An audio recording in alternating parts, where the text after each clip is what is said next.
ঈদ এসে পড়েছে, ঈদকে নিয়ে কোনো আনন্দ, কোনো ফুর্তি করা হবে না? না, তা হতে পারে না।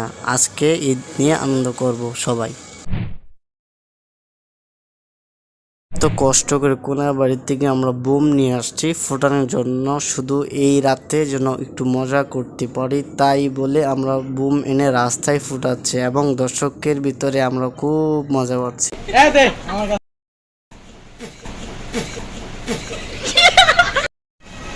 গাড়ি ভিতরে ঢিলা হালাইস না, ওই দেখ ভাই ফুটকি ভিতরে আগুন ধরা। এই বেটা পরে উন্তা ধরে দেবো কা।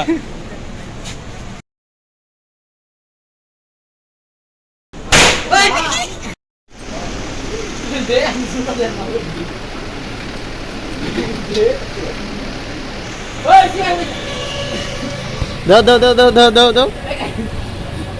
আমি তো ভাড়াই দিতে। আরে এই এটা কি তুমি ক্যামেরা উল্লাইছো? হ্যাঁ শিওর? হ্যাঁ আরে ঘুরান না কেডা রাতের ভিতরে জিনা পরে বেটা। এই খারা করে ধরো ও পরে গারা করে দে রাতের ভিতরে। শেষ। 1 মিনিট কি রে কি এটা কি ফাড়ে না? আমি যে ফাটলে মিয়া তুমি হাতের ভিতরে ধরে রাখতে পারবা। বাহ, ঈদ মুবারক সবাইকে। সকাল সকাল গোসল দিয়ে নামাজের উদ্দেশ্যে ঘর থেকে বের হলাম, আর ঘরের মাঝে বকর চক্কর করতে করতে সময় শেষ। অল্প সময় নিয়ে ঘর থেকে বের হলাম এবং গাড়ি খুঁজে গাড়ির মাঝে উঠে রওনা দিলাম মাঠের উদ্দেশ্যে। এবং মাঠে যাওয়ার আগে সকালের সময়টা খুব দেখে দেখে গেলাম, কারণ এটা তো আজকের ঈদের দিন, তাই দিনটাও ছিল অস্থির।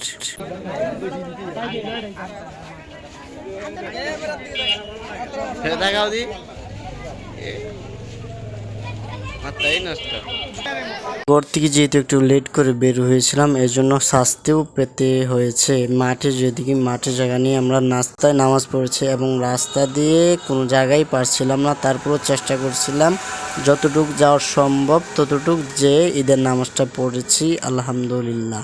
আর এই কথাটা না বললে নয়, এই ঈদগাহে প্রায় লক্ষ শতা মানুষ একসাথে নামাজ আদায় করে ঈদের জামাত, এবং ঈদের নামাজে যেন মুসল্লিদের কোনো অসুবিধা না হয় এজন্য কর্তৃপক্ষ ভালোভাবে এই জায়গায় ফোকাস করে যেন ঘাটতি না হয় ঈদগাহে।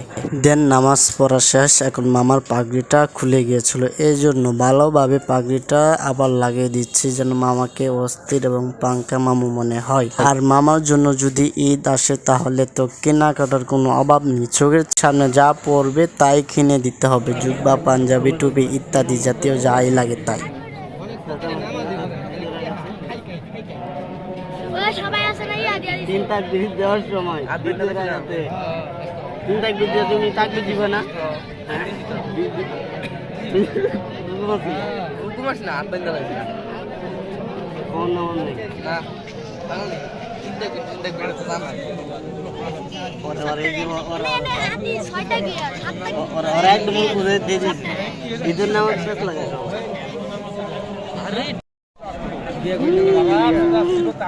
ইয়াল্লা হাবিবি কাইফা হালুকা না।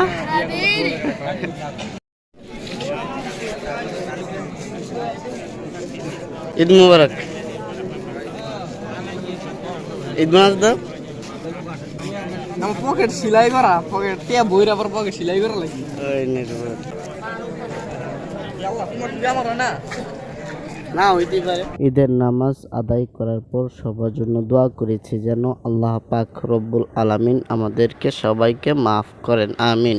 এবং যারা যারা কবরবাসী হয়ে গেছে তাদেরকে জন্য আল্লাহ পাক রব্বুল আলামিন জান্নাতুল ফেরদাউস দান করেন। এই যে বাবুটা দেখতেছেন, এই বাবুটির নাম হচ্ছে হুজাইফা, আমার বাইগনা। 2 নাম নামাজ পড়তে পুরো আমরা 5 জনের মতো গিয়েছিলাম, এর জন্য আমরা 5টা হালিম নিলাম এবং সবাই মজা করে একসাথে খেলাম আলহামদুলিল্লাহ। নামাজের পরে যা দেখলাম এটা কোনো সময় কল্পনাও করতে পারি নাই আমরা, কারণ নামাজের শেষে এই জায়গায় জুয়া খেলা হয়েছে, যেটা লাস্টে আপনারা দেখতে পারবেন। এই ঈদের দিনও কিছু লোক এই একটা অবস্থা লাগিয়ে রেখেছে ঈদের সময়।